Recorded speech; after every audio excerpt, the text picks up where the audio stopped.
Anda mungkin familiar dengan kata hipnotis. Hipnotis berasal dari kata hipnosis.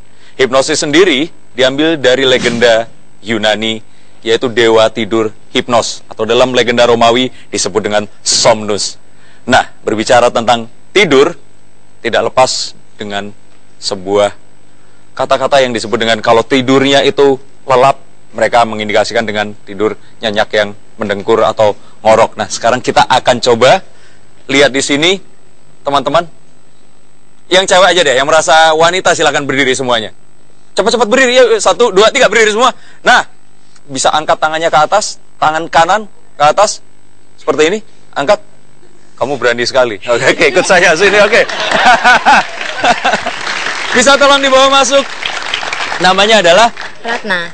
Ratna. Nah, sekarang begini, kamu bisa lihat ke arah teman-teman kamu yang di sana. Lihat. Sekarang seandainya harus menutup mata, sambil it's okay untuk menghitung mundur dari 5 sampai 1. Ikuti saya. 5, 4, bagus. 3, 2, 1, mengantuk, lelah, nyaman sekali seperti itu. Oke, pertahankan seperti ini posisinya. Bisa dibantu? Posisinya rileks sekali.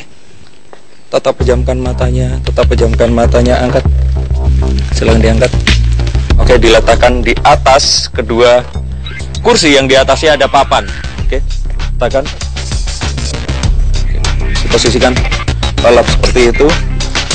Sekarang bisa dibantu dengan posisi tangannya akan tetap interlock seperti ini. Pertahankan seperti ini, terus seperti ini. Ikuti apa yang saya katakan. Dalam tidur kamu terasa nyenyak sekali, lelap sekali.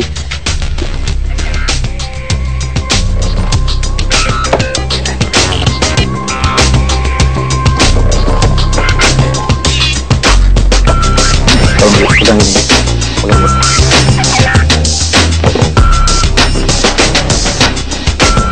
relax sekali, santai, relax sekali. Sekarang mimpikan apa yang kamu mimpikan, hitungannya tadi sampai di mana, teruskan di dalam hati.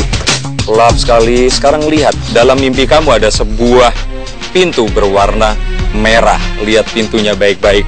Kamu akan menuju ke sana. Langkahkan kakinya, lebih dekat lagi. Lebih dekat lagi, bagus sekali. Nah, sekarang lihat pintunya. Pegang pintunya, pegang gagang pintunya, pegang gagang pintunya. Sekarang pegang erat-erat, rasakan dia terbuat dari metal. Pegang, buka perlahan handle-nya. Saya akan hitung maju dari 1 sampai 5, setiap hitungannya akan membuat pintu itu terbuka dengan mudah. Dan kamu akan kembali ke sini pada hitungan ke-5. 1, 2, 3, 4, 5. Pelan-pelan sekali, sebentar tadi lepas. Turun dulu ke sini. Mohon tepuk tangan untuk Ratna. Sepatunya lepas tadi waktu tidur, jadi tidak, saking nyenyaknya kamu tidak merasakan tadi kamu ngapain aja dan intinya ngapain aja, nggak tahu, nanti kita ngobrol lagi. Oke, silakan Dokter Yan. Siapa namanya? Ratna. Oke, terima kasih Ratna. Tapi sebelumnya kamu pernah ngorok nggak tidur? Nggak tahu, kan tidur nggak sadar. Teman-temannya ada yang pernah ngelaporin? Enggak, saya tidur sendiri. Oh, tidur cantik. Oke, secantik Ratna. Terima kasih, tepuk tangan buat Ratna. Ya. Sekarang saya sudah ditemani oleh Denny Sumargo. Tepuk tangan buat Denny. Dan juga Dr. Andreas Prasaja. Kenapa Denny Sumargo dan Dr. Andreas berada di Dr. Oz Indonesia? Karena kita ingin berbicara mengenai keluhan atau kebiasaan sehari-hari. Dan mungkin Anda salah satu penderita, yaitu ngorok. Pernah ngorok, Den? Pernah, tapi sering sih enggak, cuman pernah. Nah, apa benar Dok Andreas? Saya panggil Dok Andreas ya, Dokter Andreas, bahwa ternyata nih ngorok tidak hanya mengganggu diri sendiri, itu juga mengganggu teman tidur, bahkan tetangga, bahkan bisa mengganggu rumah tangga, alias bisa menimbulkan perceraian. Betul sekali. Jadi kalau penelitian di American Academy of Sleep Medicine menyebutkan bahwa mendengkur adalah penyebab perceraian nomor 3 di Amerika setelah masalah ekonomi dan masalah perselingkuhan. Oke, jadi tidak bisa dianggap sepele ngorok ini ya? Ya. Ngorok ini sebuah penyakit atau hanya simptom atau keluhan yang menyertai penyakit tertentu? Gini, Jadi penyakitnya namanya sleep apnea atau henti napas saat tidur. Ciri-cirinya, simptomnya, gejalanya ada 2 yang utama, yaitu mendengkur, ngorok, dan hypersomnia atau kantuk yang berlebihan. Jadi orangnya itu udah tidurnya udah lama, udah cukup, tapi bangun masih nggak segar, siang ngantuk terus. Ini gejalanya. Kalau ngorok itu sendiri ada jenisnya nggak? Ngorok itu gini, kalau buat saya ya, buat kami di kedokteran tidur, suara ngorok nggak terlalu penting. Mau keras, mau pelan, ada nadanya dan lain sebagainya, tidak terlalu penting. Tapi yang penting buat kami adalah ada gangguan nafasnya atau tidak, ada henti napasnya atau tidak. Jadi saya contohkan aja ya. Jadi orang ngorok kan, sewaktu-waktu kan ada yang ngoroknya gini. Iya, saya pernah dengar. Gerakan nafasnya tetap ada, tapi suaranya tiba-tiba hilang dan kelihatannya usaha nafasnya berat gitu, kelihatannya sesak. Iya. Nah, ini apa yang terjadi? Saluran nafasnya tersumbat. Jadi seolah-olah tercekik, dia sesak, mekanisme pertahanan tubuh akan membangunkan otak dan si penderita akan terbangun otaknya, microarousal terbangun tapi tidak sampai terjaga, nggak sampai sadar. Nah, sekarang bayangkan kalau sepanjang malam seperti ini berulang kali, akibatnya si penderita akan terbangun-bangun berulang kali sepanjang malam. Kualitas tidurnya malah buruk. Misalkan pasien seperti itu punya pendamping tidur alias istri atau suami, apa yang harus dilakukan oleh orang terdekat? Pertama, bisa dicoba dimiringkan, ya, karena dalam posisi miring lidah bukan jatuh ke belakang tapi akan ke samping, sehingga saluran nafasnya lebih terbuka. Ya, kalau masih juga tidak ada cara lain, bangunkan. Penyebab dasar dari ngorok itu sendiri apa, Dok? Penyebab dasarnya adalah saluran nafas yang sempit. Ya, nah saluran yang nafas yang sempit pada saat tidur kan rileks, ya kan, sehingga melemas, rileks, dan akhirnya sewaktu-waktu dia menutup.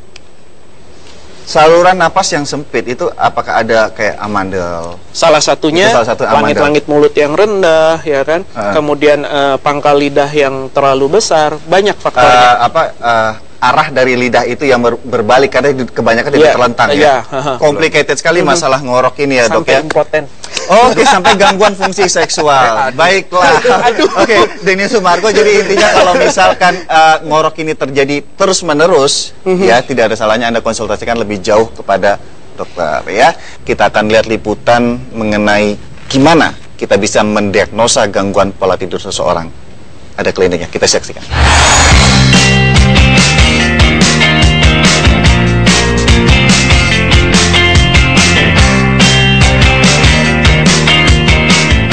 Pasien biasanya datang ke sini dengan berbagai keluhan, mulai dari tidak bisa tidur, dari kantuk yang berlebihan, dari suara mendengkur. Nah, suara mendengkur ini agak unik karena biasanya pasien tidak tahu bahwa dirinya mendengkur. Yang keluarga atau pasangan pasien itu menceritakan nafasnya tidak normal pada saat tidur, ada berhenti-berhenti dan lain sebagainya. Nah, inilah yang biasanya kita kenal sebagai sleep apnea atau henti napas saat tidur. Pemeriksaannya adalah pemeriksaan tidur atau polisomnografi yang biasanya dilakukan di laboratorium tidur. Nah, pasien hanya pindah tempat tidur, itu poinnya. Nanti baru ada perawat yang datang, baru mengukur-ngukur dan memasang sensor-sensor di kepala, di sekitar mata, di wajah, ada selang, ada belt, dan berbagai kabel yang dilekatkan di sekujur tubuh. Ya, tetapi semua hanya dilekatkan, tidak ada jarum atau apapun, tidak ada. Dan setelah terpasang dengan kabel-kabel sensor, ya pasien tinggal tidur sampai pagi hari. Setelah bangun, semua dilepas, selesai. Dan di pagi harinya baru saya analisa data-data tersebut, grafik-grafik tersebut, apa yang terjadi pada tubuh pasien selama tidur, mulai dari gelombang otaknya, nafasnya, kerja jantungnya, posisi tidurnya, kadar oksigennya. Perawatan kasus sleep apnea atau mendengkur, perawatannya menggunakan alat bernama CPAP, jadi sebuah alat yang memerlukan tenaga listrik, kemudian disambungkan dengan sebuah selang ke masker hidung pasien, hanya hidung. Fungsi alat ini nanti adalah meniupkan tekanan positif untuk mengganjal saluran nafas supaya tidak menutup, sehingga selama tidur pasien bisa bernafas dengan lega. Jadi fungsi dari alat ini adalah untuk membantu nafas pasien pada saat tidur. Sesaat lagi, Dr. Rian Tamrin akan menjawab pertanyaan yang Anda kirimkan. Feels like I should be screaming, trying to get it through to my friends.